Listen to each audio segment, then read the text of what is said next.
some distinguished guests in the room, and I guess, drew straws, and it seems like we're going to have the superintendent go first as opposed to Chief Goldsmith. But with that said, we have Dr. Kirk Houston here today, and also our new superintendent, Dr. King. And I'm not sure if Dr. Houston would like to do an introduction before we have Dr. King come up. I know he has a busy evening tonight. He's going to be out at 6 in the public talking about some of his goals and some of the objectives over the next year. And then again, we have Chief Goldsmith that's going to talk with us about his first couple of months on the job and some of the vision for going forward. So with that, Mayor, that's the lineup for the next hour. Dr. Houston, would you like to say anything, or should we? Sure, but Dr. King gave me a 6-page bio for today, and I told him I wouldn't use all 6 pages. You told him you weren't preaching a sermon today? I didn't tell him that. But I am pleased, Mayor and Council, to introduce formally to the Council for the first time Dr. Samuel King, our new superintendent who comes from Rockdale, Georgia, with a wonderful record of success there in an urban district, much like Norfolk, just a little smaller. He's hit the ground running here in Norfolk for about 55 days now. A lot of spirited leadership, collaborative leadership, strategic planning, and it is obvious that he has a clear plan and vision for the work of improvement and student performance and building our children for our families and the success of our city here in Norfolk. So I'm pleased to introduce Dr. Samuel King. Dr. King, would you like to take the podium? And on behalf of the council, let me welcome you here to City Hall. Thank you. Maybe some of what you heard about us might be true. Some of it probably not. But we are glad to have you here. We've heard a lot about you. Obviously, you made a great first impression here, so we're glad to have you over here. Thanks for being with us. I would like to begin by saying thanks. I'm happy to have the opportunity to be before you to serve as the Superintendent and Chief Executive Officer for Norfolk Public Schools. This gives me a brief moment to talk about where we are and some major initiatives that are before us. And I will preface that by also, I guess I should say, reiterating the fact that this is a partnership. And that is really evident through the fact that I just left the Chief's office and we were talking about how we can work together to ensure, and that's a key word, to ensure safety of our staff and our students and address any issues in a proactive manner that relates to contraband and all of the things that come into play with doing this business. And when you consider the fact that we're at approximately 34,000 students and a little over 6,000 employees, then it makes for a complex undertaking. However, with that said, you then also know that you must have a blueprint in place. And for us, that speaks to our work thus far. I entered the system with a 90-day plan.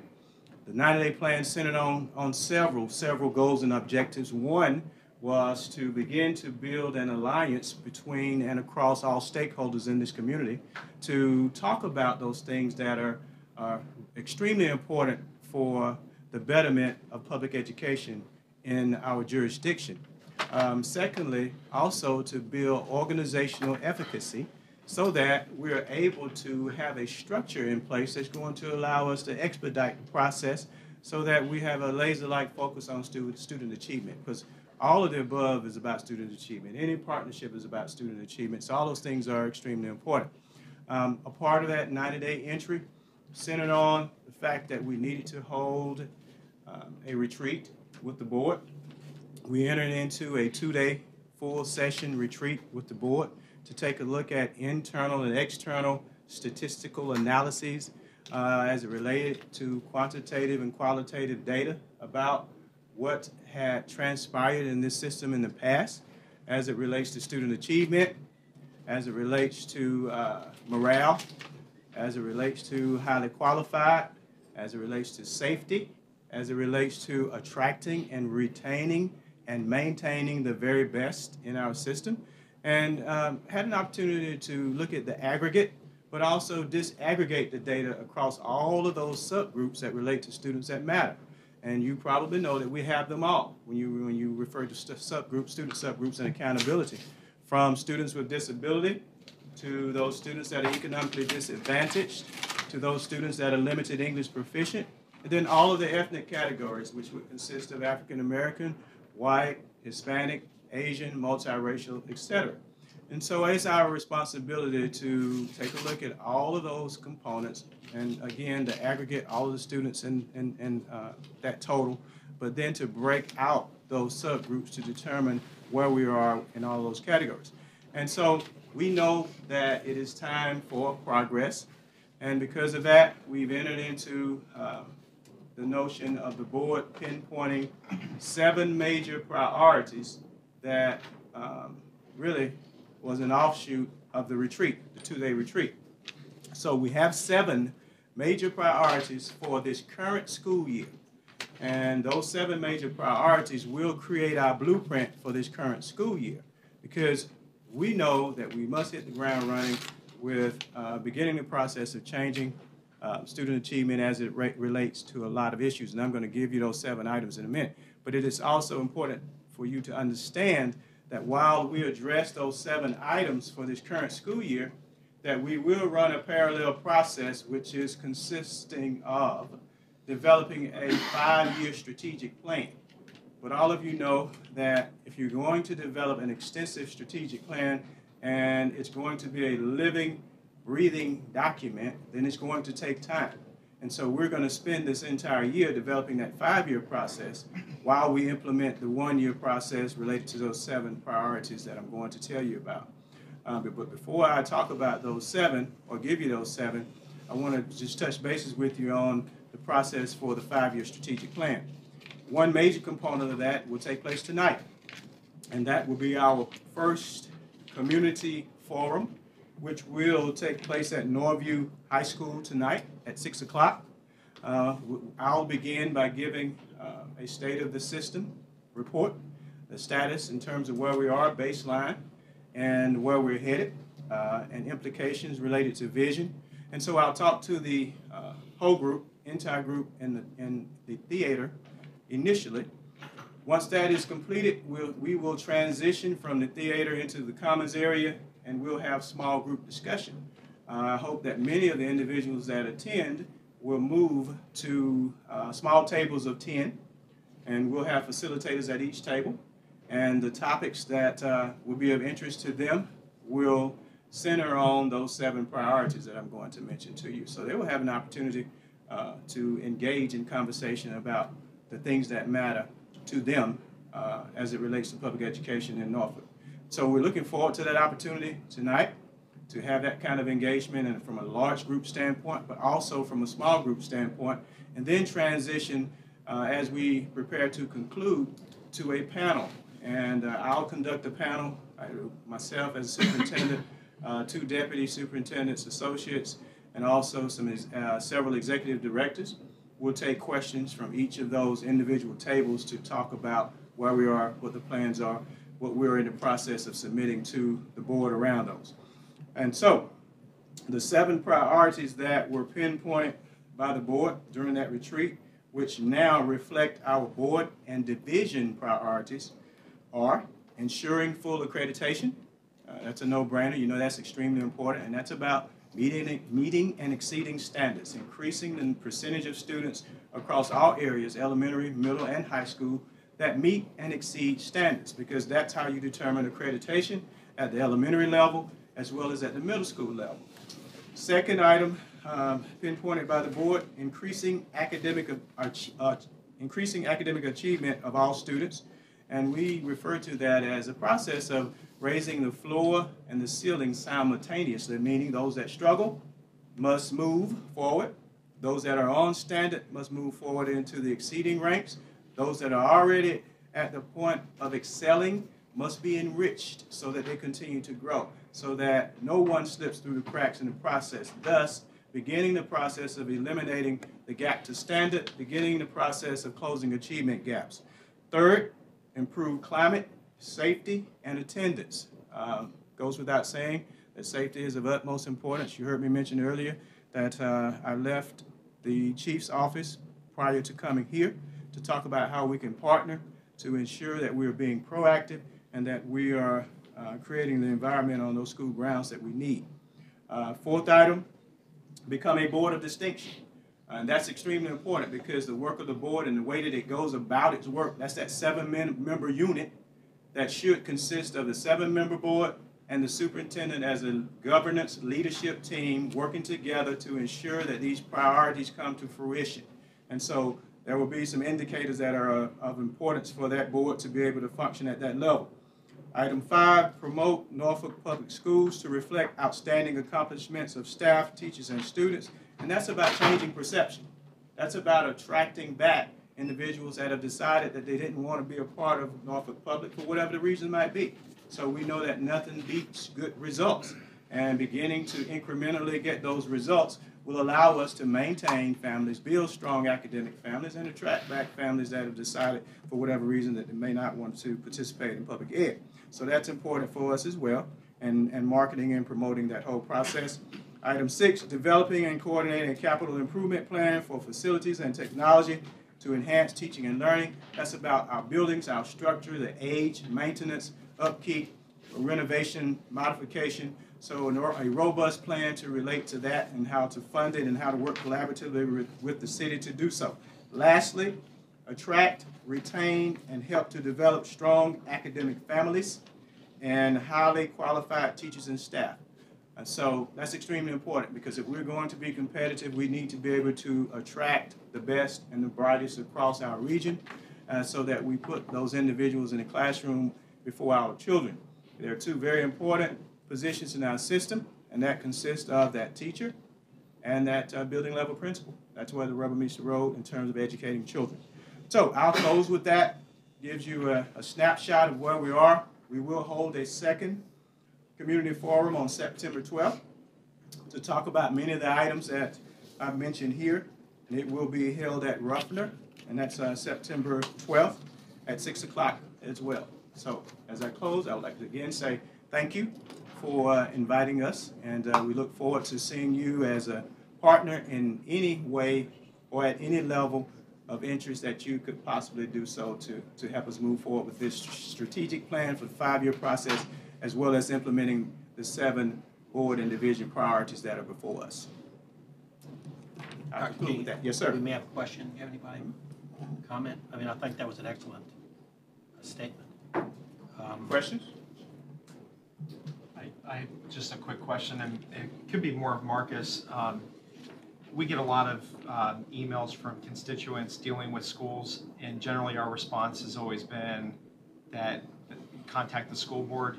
I didn't know if there was a procedure or policy that you want to implement that if we get a complaint or a question from a constituent dealing with the schools, if we just still send them to your office, or if there was a staff member that you wanted us to forward to so that we don't have to respond with, this is a school system issue, let them deal with it.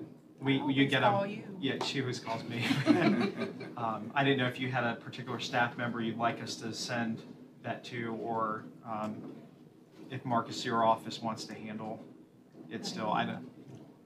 Well, as you ponder that notion, I can say that any items of interest or inquiry can come to me. Okay. And I'll have a process whereby I have individuals that are responsible for elementary, for middle, for high school, and for all of the various categories. And so once I receive it, then those individuals will quickly begin to work on the allegation or the question, and then we would expedite the process of responding to them in that way. So if you get it to me, then I can handle it and get it to the right people from there. And if we could get a follow-up too, that'd be helpful, because Sure, sometimes it sure. goes away and we really don't know. what's You don't know, happened to it. okay. Yeah, or if anybody heard them. And typically that's how we operate. Great. You know, the origin of the allegation, of course, will be a major player in the response. So, Thank you. All right, Dr. King, thank you very, very much. Thank you. Appreciate you making time available to thank meet you for with the us. invitation. Thank you. Okay. Chief. Dr. Houston, if y'all need to go, that's understandable.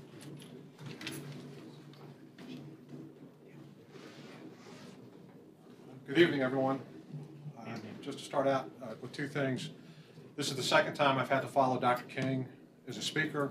I will tell you this, I'm nowhere near as educated or eloquent, so we need to begin by lowering our expectations just a little bit for this presentation. You carry your gun. The second thing I tell people is in my first couple of months as being the chief is I haven't run out of the building screaming yet. And it doesn't appear that I've broken anything that anybody has found out about. So I guess I'm doing okay for the first few weeks. As we talk about what we've done over the past, since I've been appointed, I think it's informative that we talk a little bit about what we've done in the past and how we got to the point we are today. Many of you remember as we started our community policing effort, it was under a program that we call Police Assisted Community Enforcement, which was PACE. It concentrated on stabilizing neighborhoods. The success of it was it got us back in some neighborhoods that we had cut ourselves out of as a police department. And it also became the precursor to our very successful community resource officer program that's in place today. And I think most of council will agree there's not many things I can do that will generate a phone call, but if I move a CRO that is particularly endeared to a neighborhood, that generally gets phones ringing. So that's been a really good program for us to get into. The problem that we had, I don't know if it was a problem, but PACE, towards the end of it, became hard to get everybody to the table because we were trying to do an awful lot of things with that program. It became difficult to sustain, and in my mind, we started to focus a little bit on weakness. In other words, we identified a neighborhood that looked like it was in distress, and then we tried to throw a lot of resources into it to bring that back up. On top of that, we have 9/11, and then the police department is charged with not only doing community policing, but also doing terrorism-based policing. And we were able to keep both programs going, but it obviously took a lot of resources for us to get our Homeland Security efforts in place. And we've done that to a great extent now through some federal grant money and the way we've managed the department. Where we are now, in talking with the city manager and what we committed to do as a department,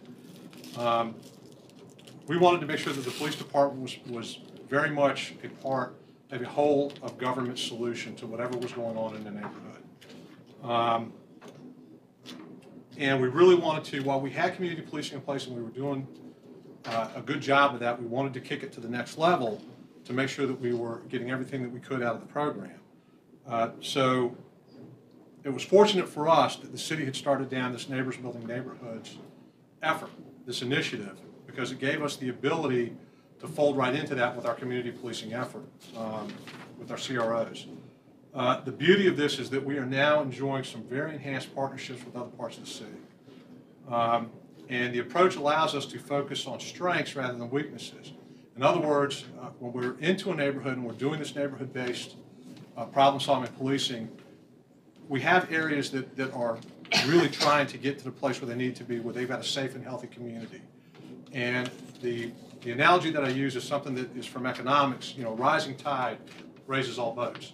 So by trying to build where we already have strength, we feel like that's going to percolate into other areas of the communities to bring everybody up into that area.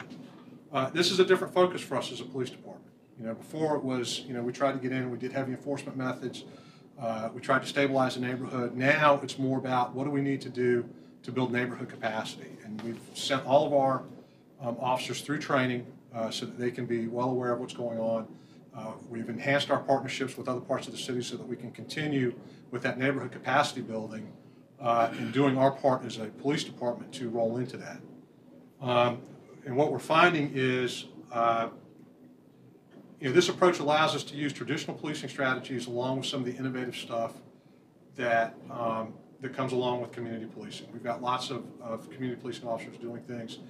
As a matter of fact, I was informed that we had a community policing officer working with a neighborhood development specialist to organize a neighborhood cruise to bring the neighborhood together and to try to teach community policing. I got to tell you, when I was informed about that, as a police chief, that's the reason I keep a bottle of antacids next to me, as I try to digest exactly what it is we're going to do with this and whether this is a good thing. But I say that as an example of some of the innovative thought that's taking place now in our community resource officer ranks.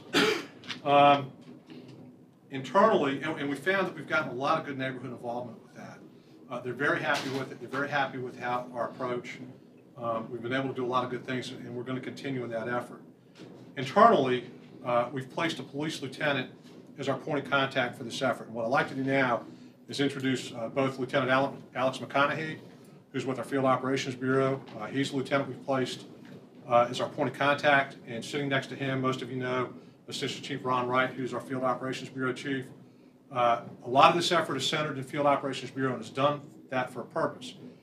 Field Ops is the most visible part of the police department. When people make a call for service, that's who's showing up, 9 times out of 10.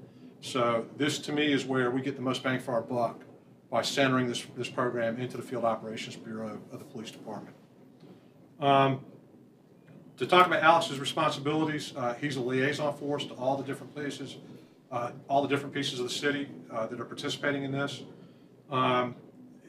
His job is to make sure that we stay effective, to make sure that we're staying true to our principles of community policing, to make sure the community resource officers are doing what they need to be successful.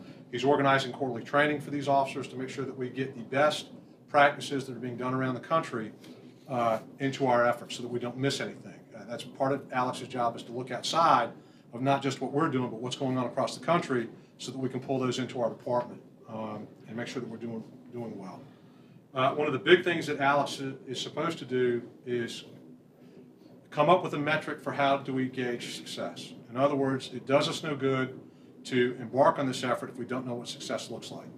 We can talk about how we think that looks, whether it's rising property values, whether people, we see less movement out of the neighborhood, more movement into the neighborhood. And then there's some things internally that we want to do. How are we educating our folks? Are they getting it? If we do a survey and we start asking about community policing principles, are they able to answer those questions? So there's lots of different ways that we want to make sure that we're measuring this to make sure we're effective and we're getting the result that we want to get.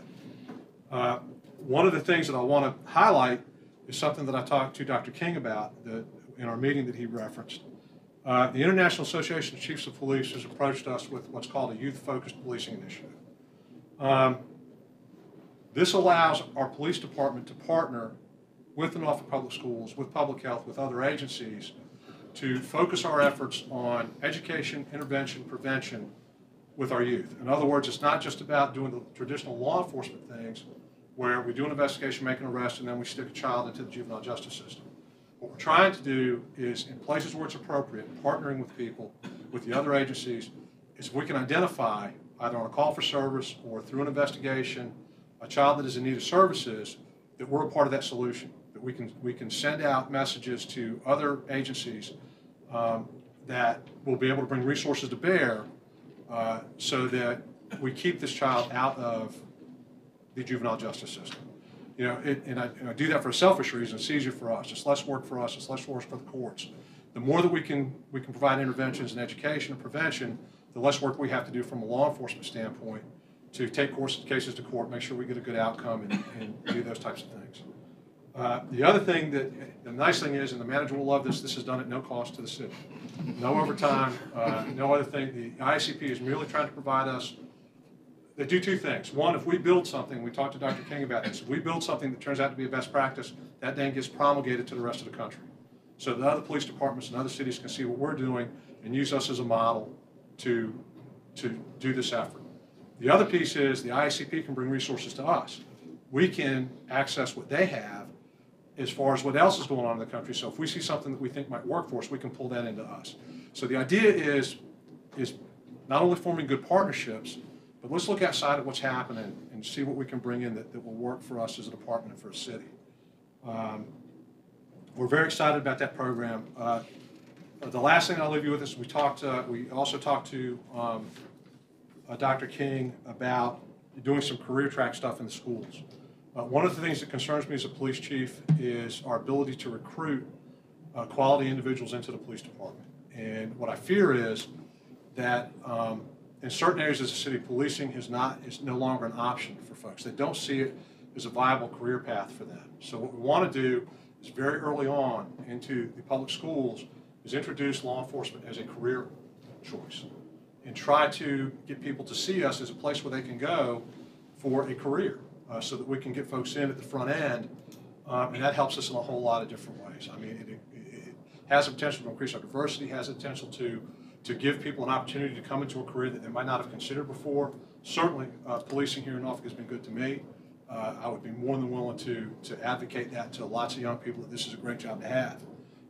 And Dr. King has been very receptive to that. So we're very appreciative of it. Like I said, not a whole lot, a flash, and certainly not as eloquent as Dr. King, but this is your chance again to take a jab at the chief. So if there's a question, I'm here to answer it, or do the best I can to answer it, I should say. Chief. Yes, sir. In the budget which we passed, we removed some police officers from booking. Yes, sir. And the sheriff took that back over. I think the number, and I hadn't looked it up, was maybe about 30, 31 police officers. It was between 25 and 30, I believe, that we got. That as a result of moved that. over to, that were relieved of that responsibility. Yes, sir. How have you, dispersed them? I mean, what did you do with those officers? What we've been able to do is we provided an extra supervisor and extra officers to our Field Operations Bureau. And the idea behind that is to give the patrol division commanders discretionary personnel to attack crime problems that they have in their area.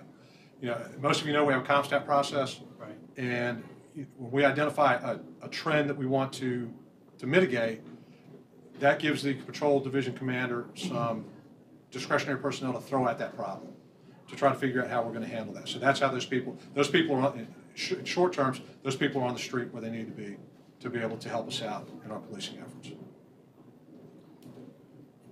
Yes, sir. I'm sorry. Vice Mayor, and then Chief, gangs has been near and dear to me. I would hope that we will continue to deploy the necessary resources in the areas pertaining to gang activity. I know that we have probably some of the best guys in the country that work in that particular area. This is the intelligence that these guys have been able to collect over the years. I would just hope that as we continue to move forward in community policing, that we're able to keep those units together and be able to be as effective going forward as we have been in the past. You don't hear a lot, but they're out there doing a tremendous job in terms of what they do. Yes, sir. I agree. They are doing a tremendous job, and they're a great resource for us, and we will continue with that effort. As a matter of fact, another thing that Dr. King and I had a very fruitful meeting right before we came over here. Not that we colluded into what we were going to say, but we did talk to one another. He brought up several programs that we can get our gang folks involved in that focus not only on the investigation and intelligence gathering, but also how do we prevent young people from getting involved in gangs. So that's all part of this youth-focused policing initiative. We're looking to pull all that together and put it under one umbrella so we can gain some efficiencies by working in a team approach towards this. I would hope too that you would collaborate with the Commonwealth's Attorney's Office, because they have a great outreach and prevention initiative as well as the Sheriff's Office, because I think they do some of that. And I think with all of the parties that are law enforcement and education, I think it would go a long way in making sure that you stop the crime before it starts and keep the children, out of the gangs. But I would like to say too that I've had the opportunity to call on the police department for issues for citizens, and they have been very responsive and have gotten issues resolved and have done the follow-up to let me know that the issue was resolved, as well as the community policing officers. The CROs are absolutely great in the neighborhoods and in my area where I frequent my civic leagues, and they're always there, and the people love them. They really do. They love them, and so that's a great effort that I think is meeting with a lot of success. Yes, ma'am. I appreciate that. I'm glad to hear that they're doing exactly what we expect them to do. That's great. Mike, if you could, and this is maybe slightly off topic of the things you've discussed, where are you now? I have noticed, and correct me if I'm wrong, I've noticed an uptick in drug arrests that I did not see before you took over as chief. Is that something that, and overall, I know a lot of this is a morale issue that occurs, within Norfolk PD. I think we were at an interim position for so long, and then once we solidified and that you were selected as the chief. But I have seen an uptick. Is that something that that the actual arrests are occurring, takedowns are happening, people are getting on the docket for narcotics distributions? Is that something that you have put out there, or are you just seeing it more as a I guess the detectives and others involved are more motivated at this point, knowing that you're on? What is the reasoning behind that? I think one, to give credit to our Investigative Services Bureau, there's a renewed emphasis on making those types of arrests. But I do think some of it has to do with the fact that, we were in the interim position for a little while. Right. And the fact, I think that a lot of people now that a permanent chief has been made, whether it was me or somebody else, just the fact that there's somebody now in the spot that they know is somewhat responsible for driving the thing, they've gone back to work. Okay. So And I've seen that. That's a lot of it. So that's, and hopefully will continue. They seem to have taken off the brakes, and now that we know that we have direction, everybody's marching forward, and we're seeing some really great work out of those officers investigating. Well, the motivation appears different at this point. On the issue of, I'm going to ask you a question. I heard about this, and if you could explain it to me. On when you have a series of burglaries, and I'm in particular dealing with the copper thefts that were occurring right off the houses in Lock Haven, Larchmont, Meadowbrook. What I'm looking at here is, and what we were told, was that when the officer arrives on scene to take the initial report, uniform, patrol, responds, takes the report, there's something about the way the report is placed into the system that means reports, let's say, from Lock Haven that deal with copper gutters being taken, and reports that from Larchmont with copper gutters being taken may not talk to one another. Is that correct, or is that our current system? And I understand it's a computer issue. It's just the way it's plugged in. Am I hearing the right thing, or is that just incorrect? That they may not be talking when one officer shows up, he inputs in his, another officer shows it up, he inputs in his, and just the way it falls out in the system, the detective may not be able to see that there's a rash of burglaries occurring, and that these thefts, that are occurring very similar in a similar location. Mr. President, I'm not sure where you got the information from. I will tell you this: the report's the report. The report, whether it's taken electronically, whether it's taken paper and pencil, it goes into our detective division.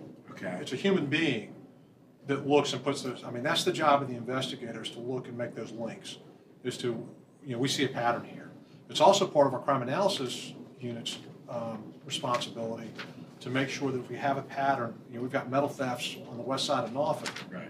Then that needs to be, they're supposed to be putting, that's their job, is to do that type of analysis and link those things together. And I can tell you that metal thefts is an issue that we're looking at. It's not just us, it's a regional problem. I'm not sure where that information came from, but it's not a computer issue. It's an issue with the human beings that are dealing with those reports to make sure they're making the right linkages. Well, will you make sure that the individual on the other end that's receiving the gutter or receiving the metal is prosecuted? Because it is very difficult, and a lot of times, and in pawn shops, the same thing, to believe that an individual shows up cannot discern whether a theft has occurred or not. You just don't show up with 30 gutters in the back of your vehicle, all of them a different color, and say that they're all mine and I'm returning them in. And I think the person who accepts that needs to be examined to be prosecuted also, because all he is doing, whether it's a pawn shop, whether it's a salvage metal, whatever it is, all he is doing is just encouraging the type of criminal conduct. Also, the issue of diversity. And I don't think we have been very strong at this in the past. And I'm not meaning just in the rank and file of the PD. I mean in the white shirts that are at headquarters. Will you please, and I understand what you're saying about making diversity as we're entering the force from an initial stage, an officer comes in, a patrolman comes in. But at some point, we need to examine where we are 10 years down the road, 5 years down the road, 10 years down the road, 15 years down the road, where Norfolk PD is not as diverse as it should be. And would you please make that an effort to look at the upper ranks of where we are, not to take anything away from who we have, but it is an important issue to examine that diversity issue at our upper ranks. And I think that you'll do that, and I understand maybe on your plate, but please, whatever you do, I know you spoke about coming in. And also, lastly, your meeting with the school superintendent, I would suggest that, from what I've noticed just in the short time I've been on council the last couple of years, a lot of times we don't talk. And I think that my suggestion would be is I know that you are busy, and I know the superintendent's busy, but I would strongly suggest that you meet on a frequent set basis. I don't know if you all walked away saying I'll see you again, in 2 months, but you may want to set a meeting up and I just offer this. There should be liaison between Norfolk PD and Norfolk Public Schools.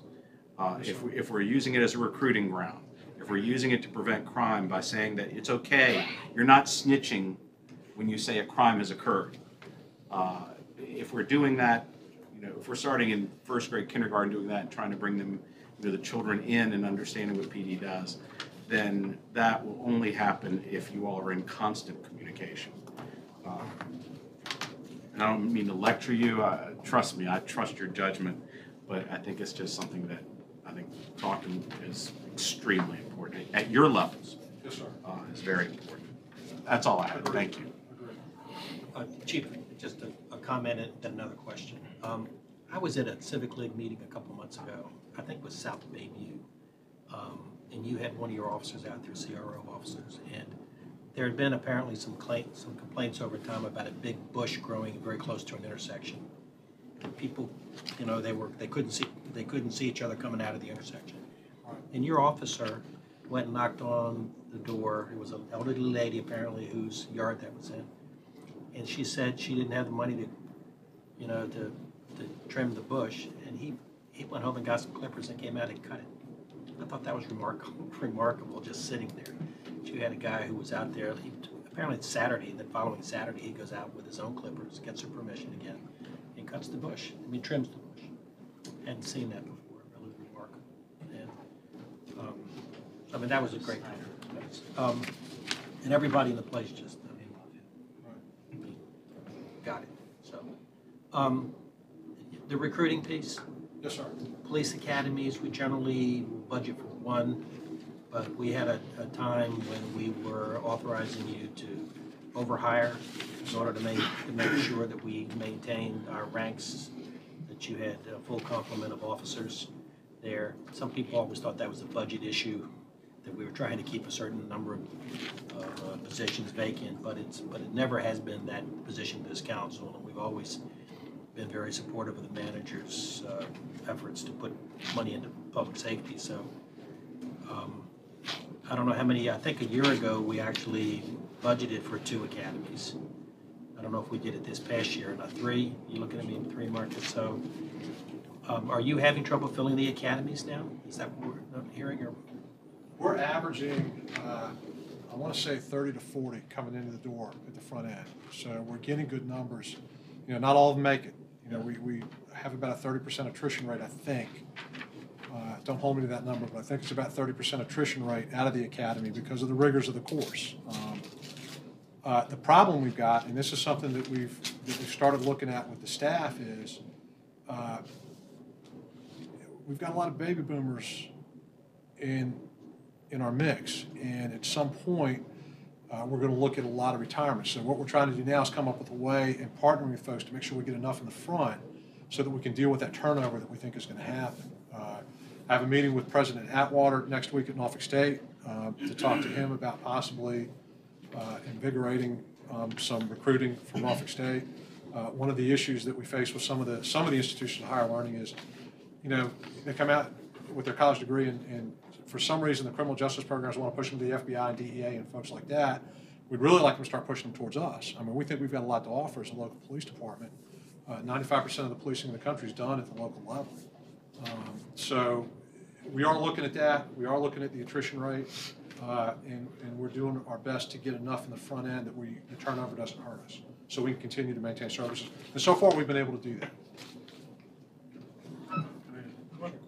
One thing we've wrestled with the whole time I've been here is retention, and losing to our sister cities. Is that, I'm not hearing much about that anymore. Is that less of a problem than it was several years ago? I mean, at one time the thought was we train them well, or not better than anybody around, and they hang for X number of years, and then they're gone. I don't think that's as big a problem as it has been in the past. I think we've addressed that through lots of different ways. I think the biggest thing is, people are just more portable now. They come to us and they work. The figure I'm hearing and looking at the literature is, most people will have 7 careers by the time they end up retiring. And I think that we're seeing that in policing now, where people will come in and give us a try for 3 to 5 years, and then they move on to another organization or to another job completely. So that's a challenge for us. To how do we address that? Maybe It's that we have not to. going to Virginia Beach because they make more money or have better. No, that's not the sense that I'm getting, sir. No. Okay, any other comments, questions? All right, Chief, thanks a lot. Thank you. Hope to see you a lot back over here too as well. All right, thank you. Okay, we are actually running about 10 or 15 minutes ahead of schedule. I'm sorry, Chief Marcus. I was just wondering, Mayor, we do have Pastor Bryant in here. I don't know if you'd like to move him up Sure, okay, that's before we do anything else. I'm a little concerned because we typically talk with each other weekly, and I haven't been speaking with the pastor the past few weeks, so I hope I'm in still good standing. But great. So today you have the CSB great performance contract that's on the agenda. In the past, you've just voted on it. We've made a commitment to you that we would talk about it before there was any vote on it. So if it's fine with the mayor and the council, we would move this up. Sure. Now, and we have Sarah Pageville. Hi, and I think you have a packed agenda tonight, so I think I can go pretty quickly. But if you do have questions, please speak up. My ears almost completely closed.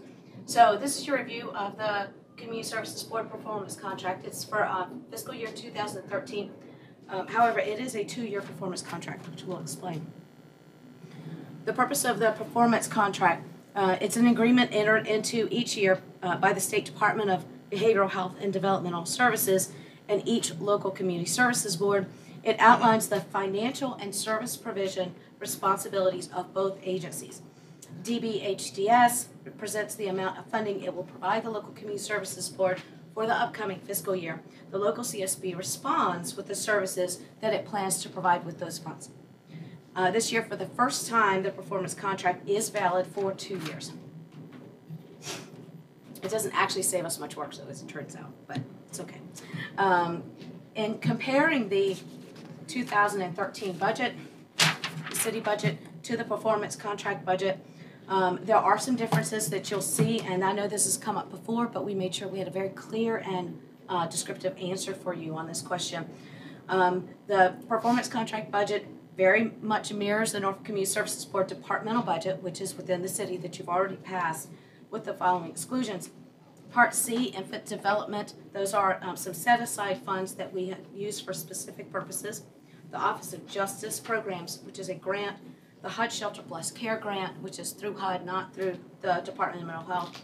And commitments we have made for our EHR, that's our electronic health records implementation, transitioning our relationship with ROI, Residential Options Incorporated, which is a housing provider for the Community Services Board, and targeted expenditure reductions.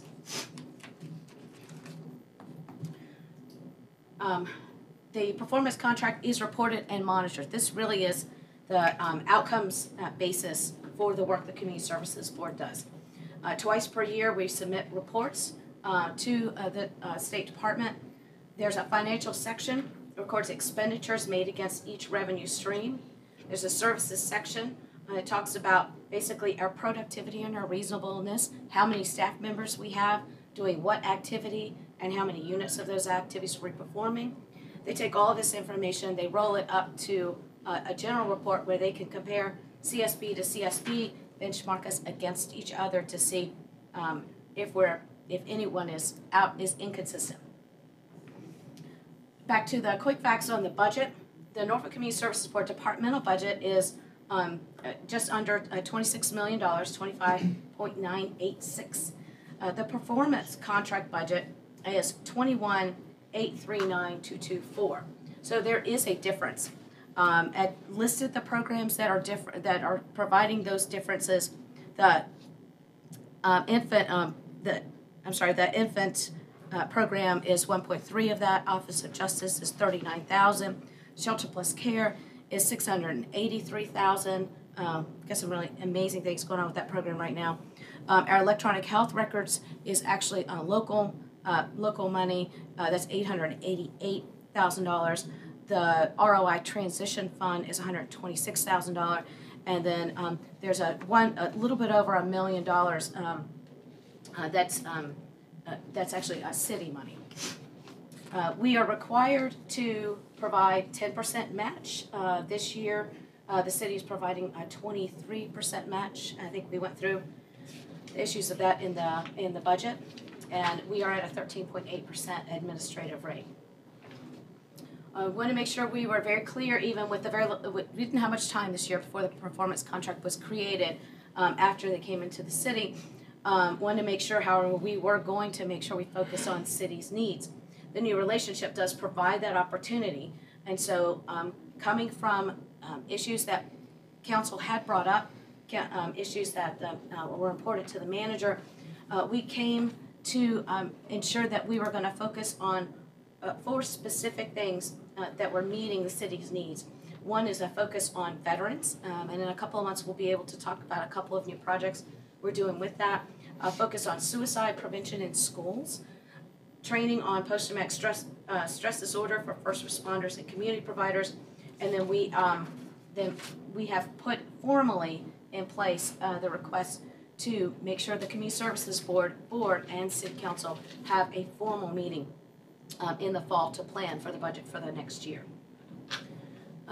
These are the things that we can accomplish when we have the meeting together. We can review progress on the Community Services Board strategic plan. We can report to you progress on measures, review major service areas, discuss needs of the Norfolk community to make sure council is bringing forward their desires for what the Community Services Board does in the next year, and then make recommendations together on strategies for how we want to design our services and work through our budget. We will be able to make any adjustments to the 2014 performance contract through that process. This next slide basically lays out the timeline we'll need to follow to make sure we can come to you before the state meets the performance contract. And because we don't want to be at the end of the timeline every year. We want to have some time to make sure that we're doing this far enough in advance. And this is the timeline that we would need to follow, and you have a copy of that. If performance contract is on docket tonight, I'm happy to answer any questions if you have them. Any questions? Any comments? Anything? Life easier, Kenny? Much. Sarah, I think it's the Auditor of Local Government Accounts produces a document which. I have to come really close. Okay. I knew I wouldn't be able to hear you. The state produces a document which says on a per capita basis how much the city spends on CDBG funds, I mean how much we contribute. Do you know where we stand in those rankings? Because at one time we were pretty low, and then year after year we tried to kick it up. As far as how much? Because, I mean, these are the most defenseless. These are the folks who need our help more than anybody. I mean, these are mental health, people with mental health issues, drug issues, addiction issues. And at one time it was kind of startling to the council that we really, on a per capita basis, were not addressing this issue very well. Do you have any sense of that? We can get that, Mayor. We certainly can get it. Because I think the council would want to know, I mean, where. And just inside of Virginia, right? Yeah, Okay. just Virginia. Okay, I just mean, inside Virginia. Sure. how we stack up. Okay, we'll certainly do that for you. Tonight. Okay. And Mayor, before, and sir, I know we moved you up about 30 minutes. My apologies. That's all right. I was just getting out in the hallway because I didn't want to disturb people with my coughing. But I want to thank the staff that came here tonight to support this. Thank you. And Mayor and Council, I I would be remiss if I didn't mention again just the work of Ann Odell and Winter Benda and Sarah Page Fuller and her staff and Reverend Bryant. It's just been almost seamless, the transition, and I'm very appreciative of the working relationship. Okay, all right, good enough. And what, we'll break for lunch? Dinner, I'm sorry, dinner, not lunch.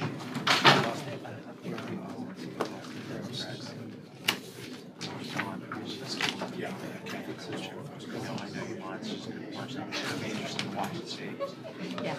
Yeah.